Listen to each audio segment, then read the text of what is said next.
Mainly, ideally, the one thing I would want for me and my business to stand out to people, and I hope I can deliver on this in the future. Obviously, I'm going to try my best. Is mainly just the care I would take care, like the care I could provide for clients.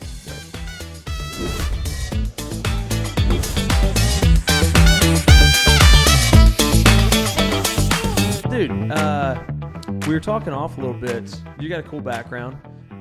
Lived in a couple different areas, which is not too uncommon to Nashville. A lot of implants here. I'm one myself. But it seems like the more real estate agents I talk to have a higher percentage of being locals just by nature of the business. It's referral-based. It's relationship-based. So give us some background on you. Where are you from? Where were you at before this, and what led you to Nashville? So originally, I was born in Louisa, Kentucky. It's a small town in foothills of eastern Kentucky, about like 2,000 people. I lived there till I was about 5 years old, and then my parents wanted to move, get some opportunity. Don't know where it came from, but Fort Collins, Colorado, that was in their mind. Beautiful state. Love the mountains. I miss the snow. That high elevation. It was just, everything was so pretty out there. Yep. But then a bunch of family members some family members were getting sick, and just we didn't have the money for a flight. Oh, and sick back in Kentucky. Yeah, sick back in Kentucky. And then just, of course we wanted to visit because we at least got to see them once per year. Yeah. But I mean, that's a mean, like, I want to say it was 72 hours worth of a drive. Oh, just my god awful. And with a dog in the car, it was an English bulldog, so he wasn't active, but 3 days of travel. Yeah, 3 days of travel. And it was just, so after 5 more years, my dad just came in and was like, yeah, we're moving to Tennessee. And because, it's still a place with opportunity. And that's when we moved to Spring Hill, back when Spring Hill was a small town. Right. I remember when there wasn't even a Walmart there.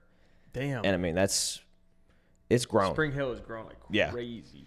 And so, so I've lived here for about 11 years ever since. Nice. So, this is pretty much, Middle Tennessee has pretty much been my life. It's home. Yeah. Spring Hill, dude, I was reading, it made me sound like I'm fucking 800 years old, but I was reading the Nashville Business Journal, and it came out with like their annual list issue, which is like, they just do like lists for everything you can think of, like 1 through 100 and the best companies, right? Best private companies by revenue, or like biggest contract awarded. And it's just like list after list after list. And I saw that they had the largest by dollar amount commercial contracts that were written in 2024. And Spring Hill had the largest one for like $2.8 billion. Oh, I don't doubt it. And it's like this large, they're going to get done in 2040. So they've already started it, but it's not going to be done for like 15 years. It's this like basically building the city, right? They're like, it's going to be like restaurants, shops, apartments. I think I know exactly what you're talking about. That big like tennis court thing down by the crossings. They've just broke land on that. There you go. That's probably it then. Yeah. That's probably the first part of it. No, it's going to be like a huge, from what I've seen. It's continuing past that AMC movie theater of the crossings from there until about like Kedron. Yep. And it's going to be a massive, just community. Work, play, bunch live. of apartments, a bunch of shops. But their main big thing is like an actual official USTA, something with tennis. But like a large tennis like facility. Oh, interesting. It's going to have like, I think 20 to 30 like tennis courts and pickleball courts. That's sick. And I think they're going to have like a massive inside one, at least from the rumors I've heard, is like actual like U.S. Opens might be considered like being hosted there. That's great. I love that.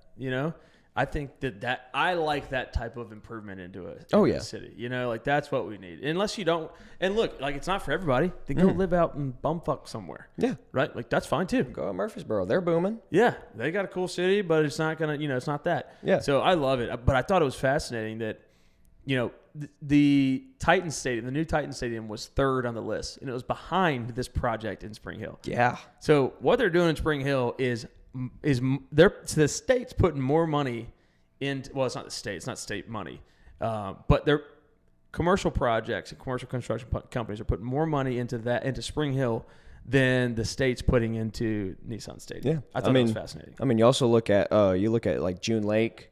They're building a whole brand new kind of like a what do you call it? Like a West Haven in a sense, I guess. Like just community with shops and everything implemented in. They're building that in June Lake. And then another project that they're also working on is out in Thompson Station. And I think from what I've read, it was the actual owners of Opry Mills, the mall. They're building another luxury outlet mall somewhere in Thompson Station. They said it's where 840 and I-65 intersect. Yep. So kind of out by like that amphitheater. Tons of room out there. Yeah. So, I mean, there's also that as well. I mean, there is a bunch from what I've seen planned for this summer. And it's cool to see what they're deciding to build because you can see who they're trying to target. You've got like all of these major companies that are headquartering in Nashville. Yeah. So like, how do we attract the executives that work for those big companies to live in Spring Hill? Yeah. Right? You put a big, massive tennis court, pickleball. You know, like pickleball. Like that was a trend that came out of nowhere, man. I know, right? I still don't know where it came from. I don't either. I think it literally came from old white people in like Florida. Yeah. And they were like, yo, this is actually pretty sick. It's like giant ping pong or like mini tennis. It seems fun. I'll give them that. I just caught me off guard. Yeah. You know, and now just 1 second it's there. Yeah. Dude, speaking of crazy sports, have you heard of that golf league that's like played virtually indoor? I haven't. What? Dude, I fucking don't know what it's called, but it's like, all right, you got a team of pro golfers. Like Tiger Woods is on a team. Like actual, okay. Yeah, like they're all like the pro guys you know. Really? There's like a team of 3 and they play 3v3. Oh, okay. They play 18 holes, but it's inside this giant place, and there's like fans all the way around it in like a U shape. Yeah. And then inside is where they play. They tee off onto this giant fake drive, right? Like you would go to like a virtual drive. Yeah. You know what I'm saying? Yeah. So it's that, but it's like fucking giant. And so they tee off, and then based on where it lands, they have either another shot from like the fairway, which is just a different spot, and that's virtual again, or they have like a fairway bunker and they hit that again, and that's virtual again. Huh. But then their layup, so where like their short game is all played live. Really? So like the center of it is like you've got a green, and then you've got like bunkers, and you've got the outside, you got the fringe, you got a little bit of the fairway. So like your approach shot is still real and live, and then your putt is live. So like par 4 would look like, or par 5 for these guys would probably look like one big giant drive. Then you've got like a 7 or 8 iron from the fairway, which is then hit virtually as well. But then based on where you land, let's say you land in the bunker next to the putting green, you're hitting out of a real bunker onto a real green right there in front of everybody, and then you're putting on the real green. Huh. It's so fucking That's bizarre. Cool. It's so cool, dude. I gotta give that a look. It's all like technology based, obviously, because you're driving into like just this normal drive thing, right? And it tracks where it goes, and then they have these lights that show where they have to put the ball down based on where their drive was, or based on where they, their like chip shot was. Yeah. Like so, there's this light on the green. You put your ball there and you putt, and they play with teams and they keep score, and it's like all of the big guys. Right, it's like Tiger Woods and all like whoever is like famous golfers right now. John Daly. Yeah, John Daly. I'd love to see John Daly in there. Yeah. Nah. So it's sick, dude. It's speaking of new, weird, crazy, cool sports. It's like I don't know if it's ever going to compete with golf. I don't think so, but it is like a neat way to watch it. Yeah, it's different. Dude, speaking of Opry Mills, I just saw that they also got they just awarded $225 million to extend Opry Mills, like add-ons. Really? Additions. Add-ons? Yeah. Huh. I know. Yeah. Insane. Wow, good. Yeah, I know. And so to tie it all together. I mean, they're already pretty big as is. I know. It's huge. It's incredible. I've only been Actually, I've never been. I've passed by, though. I've seen it. I've seen how big. I've been in there once. It's cool. It's worth going in. Yeah. But like to tie it all together, all of that change in the commercial projects brings in a ton of real estate opportunities. Oh yeah. So how did you get into the industry, and what's your focus?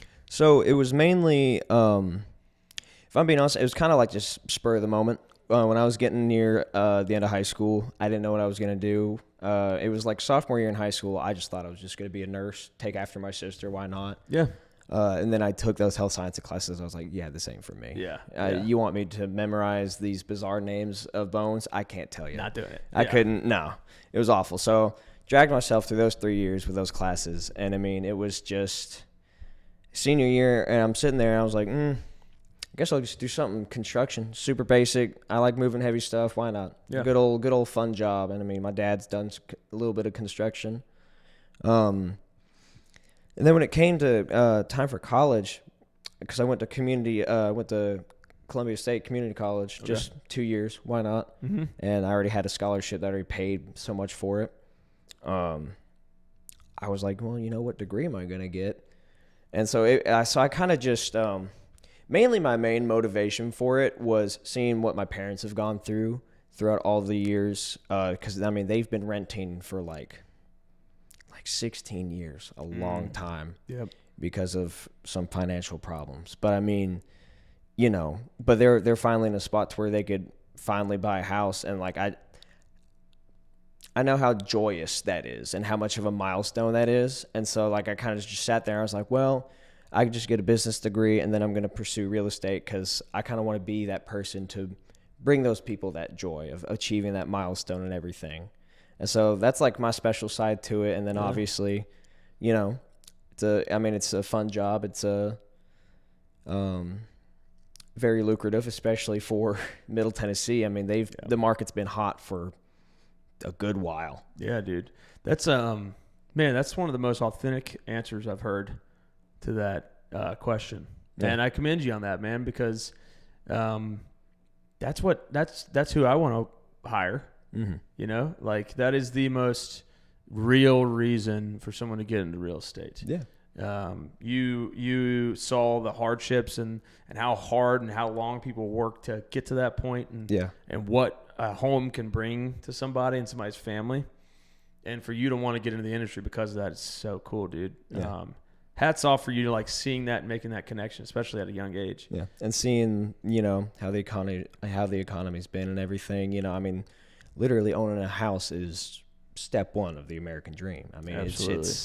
It should be not the easiest step, but I mean, it should be achievable. And I want nothing more than to help people achieve that. Amen. Dude. Sincerely. Yeah, I love that. That's I agree. That is like I remember buying my first house. We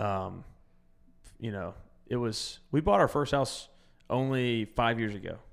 So I'm 33. So we bought our first house when we got out of the Army, like 27-ish. And I thought I was fucking loaded. It was like $270,000. I was like, hell yeah. Yeah.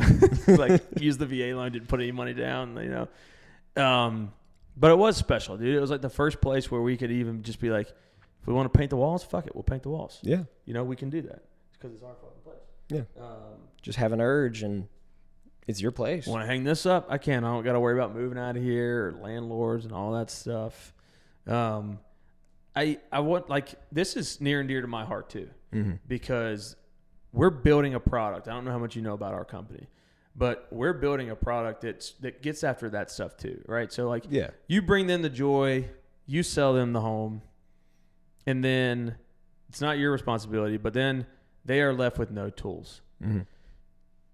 What we like to compare it to is like, imagine if you bought a car and the dashboard didn't tell you when to get the oil changed, or when you needed air in the tire, or when you needed wiper fluid, or when you needed power steering fluid, or when you needed to check whatever it is. There's over 52 indicators. Yeah. Right? So like, you buy a car and the salesman goes, good job, great, we love it, see you later. And then you still have this thing that's going to help you maintain it to make sure it keeps running smoothly. Yeah. You buy a house and the exact opposite happens. There is no manual. There is nowhere to turn. You have no idea what's going on. So what we're building is basically the dashboard for your car, for your home. Yeah. Right? It's supposed to tell you, using all the advanced technology today, exactly what your specific home needs in order to make sure that big investment that you spent years and years and years trying to get is taken care of, and you're getting the most you possibly can out of it.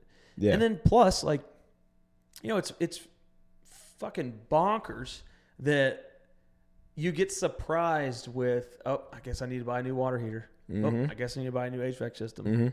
That's $20,000. Yeah. You know, $8 grand You're for already, a water heater. You're already making such a big investment, and then you just got to pull more money out of the back pocket. I mean, Right. And it's because and now is the right time. Like, we have the technology to provide a solution. So, I share some of the passion there. It's just on the back end of what you've done, and then we kind of take it over from there. Yeah. Which is why we like to talk to real estate agents, because we think we make a good team. In a crowded market, right, that real estate is. Oh, yeah. I read somewhere that in December 2024, there was 1.5 million homes for sale, and there was 1.5 million agents in the country, which is crazy. Yeah. So, in a crowded market, what's your approach to standing out? What's your approach to making sure clients feel comfortable using you, or go with you, or come back to you? How do you navigate that? So I'm still relatively new. So I'm trying to do about anything I can. I've been probably on social media the most so far. Yeah. I've been trying to, and I've never been a poster. Yeah. And so it took me a little bit to start actually posting stuff. I've just recently started posting actual videos of myself. Nice. Which took me forever because it's uncomfortable. Yeah, it's uncomfortable. Yeah. It took me 10 minutes to do something for 20 seconds. I hate it. But I'd say, mainly, ideally, the one thing I would want for me and my business to stand out to people, and I hope I can deliver on this in the future. Obviously, I'm going to try my best. Is mainly just the care I would take care, the care I could provide for clients. Right. Whether it's giving a little gift, as a house welcoming gift, or someone's going through a hard time, it could ease back on the contract and then come back when they feel more comfortable. Because that's what I want to pride myself on. Relationship driven. Yeah, it's just your needs are way up here. Right. They're not even my thoughts don't even come near your needs. Right. They're so ahead. You know what I would think is a great differentiator, something that as a consumer side, sure, you could go to somebody that has 20 years of experience, but you're going to be another notch on their belt. Yeah. Right. Somebody who I think is new to the game, young, hungry, are going to treat you like royalty. Yeah. Because to them you are. Yeah. Right. That you're a very important client to them. But you go to somebody with 20 years experience, you might not even be dealing with that agent. Yeah. You might just be his assistant. Right. Or something. Exactly. So I would say to the customers that want that white gloved, red carpet, total treatment feel, like you're the important person because you're making a huge decision. Oh, yeah. I would say that's why I would go with you. Just an outsider looking in. Yeah. Is all right, I know this guy's going to work his ass off to make sure we get this thing done right. Yeah. I want to stress. So it's weird that I'm saying I want to stress about doing the best for right whoever I'm representing. I want to be up late at night, writing an email, trying to literally smidge an extra $1 off if that'll help something. Yep. You got something to prove. Yeah. I think that's valuable from your side, marketing yourself. Yeah. I think that's valuable. I think that because somebody who's been in the game for 20 years they're not going to be up writing that email. No. No. Because the client's not going to know. No. That's the thing is you want somebody who's going to be working their ass off behind the scenes for you. Yeah. And if I'm a betting man, I'm betting on the person that is young, eager, and hungry, not the person who's sitting fat and happy on the hill. Yeah. Are you liking real estate? Oh, yeah, so far. Yeah. It's definitely been an adjustment. I've never had a sales job before. All the jobs I did before were just basic high school or college jobs, working at Lowe's and stuff like that. So I never really had the negotiating. I could talk to people, Right. But it's in terms of talking business, I didn't really have any kind of warm up to real estate. But so far, I've taken marketing classes. I've taken all sorts of different business classes, like management and everything. Yeah. And I mean, so far from 4 months, I've just been loving it. That's awesome. I love, like, I know I just complained earlier about making posts, but I do love it. Right. I really do. Yeah. Like, it is so fun. You can love it, but still feel a little bit scared and uncomfortable about it. Oh, yeah. That's fine. It's brand new, and, I'm sitting there and hoping I do it right, but I'm willing to learn from mistakes. I'm willing to learn from all sorts of stuff. Amen, bro. And so the learning, and with it being brand new, that just adds another layer onto why it's so fun. Yeah, absolutely, man. The last kind of question, if you've got a client moving in, and I know, like, there's a million different factors that could influence this. Yeah. Let's just act like none of those factors exist. Mm-hmm. What's your favorite spot to like say, hey, let's go check this area out. This is an awesome area. It could be Nashville, surrounding area, Spring Hill, whatever you want to, whatever. I would say, what's it called? I think Fairview, kind of out that, like, Santa Fe, like, just west of Spring Hill. It's super expensive. Is it really? And I think that's the reason why I enjoy it so much. Cause I mean, it's just land. I mean, I'm a big fan of, I don't want to live in a neighborhood. I don't. Right. I want to live out in the sticks on a hill, tons of land, alone. Yeah. I love that. Yeah. It's what I grew up loving. I mean, literally, like, my family, we used to live on big old house on 200 acres. In Kentucky or Colorado? In Kentucky. Yeah. Hell yeah. And so no one was around. No one. So I'd say kind of, I'm pretty sure it's called Fairview. I know for a fact it's at least Santa Fe, that area. Yeah. But I think it's more Fairview is what I'm looking towards. No, I mean, it's just super, super hilly land. Yeah. Expensive, beautiful houses, and I mean, just real pretty. Oh, that's awesome, dude. That's cool to see. Like, your favorite place to sell is obviously naturally the things that you're inclined to want to be a part of and live in. Mm. To me, that is the most authentic thing that you can sell and do, right? You're not trying to sell something that you actually inside hate. Yeah. It's like, hey, place is awesome. These areas are awesome, right? Yeah. And that's the importance of, like, niching down to, like, either an area you like, a category you like. I think that's what, from all the agents I've spoken to, that's usually the advice is, like, find something that you love inside of real estate and sell the shit out of that. Yeah. Be the expert in that, you know? And that can be location, that can be type, that can be whatever you want it to be. Yeah.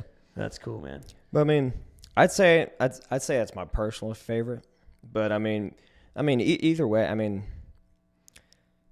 just the Spring Hill area. Yeah. Even if I'm helping someone move into a neighborhood, like, yeah, me personally, blah, whatever. Right. But I mean, oh yeah, it's their interest at the end of the day, Yeah, of course. I mean, and still, Spring Hill is a pretty town. It is. It's boomed, a lot bigger than when I came here, but it's still a pretty town. Yeah. But I'd say if you want to get talking on my personal interests, Fairview, love it out there. Hell yeah.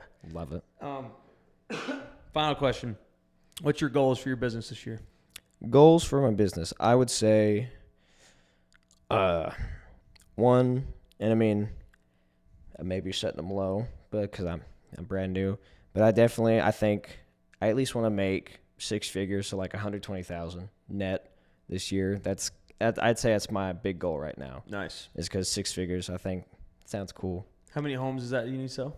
I think that's about like 10 to 15. Okay, nice. So that's a good first year. Yeah, I would love that. It's, I mean, compared to some other people in my office, it surprised me because I said that. I was like, shoot for 6 figures, 10, maybe a house a month. And they're like, hey, don't sell yourself short. I was like, sell myself short. Really? Yeah. Damn. Yeah, and so I mean, because I wrote that down, I was like, yeah, this is a big goal for me. Right. I would love to push myself to this. Right. That's what I was thinking too. But yeah, and then just some other people eat in the office eat that for breakfast. I was like, oh wow. Damn, dude. Yeah. Damn, they're making a fuck ton. Yeah. I was like, sell myself short. This is more than enough for me. Yeah, dude. This is more than enough. I'm not, if the lifestyle comes of getting a G-Wagon and roaming downtown Franklin, I'll take it. It'll happen. Yeah. But that's not what I'm shooting for. I'm Right. shooting for just comfortable life at the end of the day. That's right, dude. Well, Gavin, thank you so much, dude, for coming in. I think the 12 to 15 is an incredible goal, and I hope maybe one or two people see this and are eager to work with you. Yeah, 100%. And same for your business. I mean, Absolutely. The ideas that you were telling me, it's they stand out. Yeah. Speaking of, we have one rule. The cost to admission is to download our app. Okay. So you got to do it. I got you. You don't even have to. Sincerely, with you describing it, I was like, oh my god, dude, there's so much like a chat GPT for just stuff like that. That's crazy. Exactly, and it's personalized to your. That's the big one there. If you might not have service. Dude. I don't. I know. Fuck, dude. I'll jot it down in my notes though. Okay, so all you got to do. You know what I'll do? I'm going to just copy and paste it. In our LinkedIn message. I got a little bit of service. If you search my home, never mind. It immediately died. Yeah, that's what I'm doing. It's the service in here is horrible. All right, here we go. Also, not to point it out, you said Gavin earlier. I did? Yeah. I told you I was going to. Yeah. Fuck. It got my attention though. Dude, like I said, I wasn't kidding. I knew I was going to do that. When you start saying Mavin, Gavin, Kevin, I was like, oh fuck, I'm never going to remember his name now. I shouldn't have started out with that. I should have. Nah, dude, that is 100% my fault. I should have. Did I say it when I was saying bye? Yeah. I said Gavin? Yeah. What a douchebag, dude. my bad, bro. It's okay. It's okay, Chris. I just sent it to you on our LinkedIn message. Yeah, give it a download. Yeah, I got you. 100%. Share it to your clients if you can, man. We've got, from our vendor side, we vet them all. Yeah. They have to have a COI. They have to have a W-9. They do an interview. Like, they are the highest quality folks in the area. Okay. And we cover all of Middle Tennessee, basically all of Tennessee. So if you're selling in Spring Hill or you're selling in Memphis, we can cover you. So, we just ask for some help spreading it and spread the love and all that stuff. So yeah, 100%, man. Anything that adds value to clients at the end of the day. That's what it's about. That's amen, dude. Well, thank you, Mavin, for coming in. We'll see you next time. We'll have to do this again in about 6 months. Check in on you. Oh yeah, 100%. Awesome. Appreciate it. Thanks, brother. Thank you so much.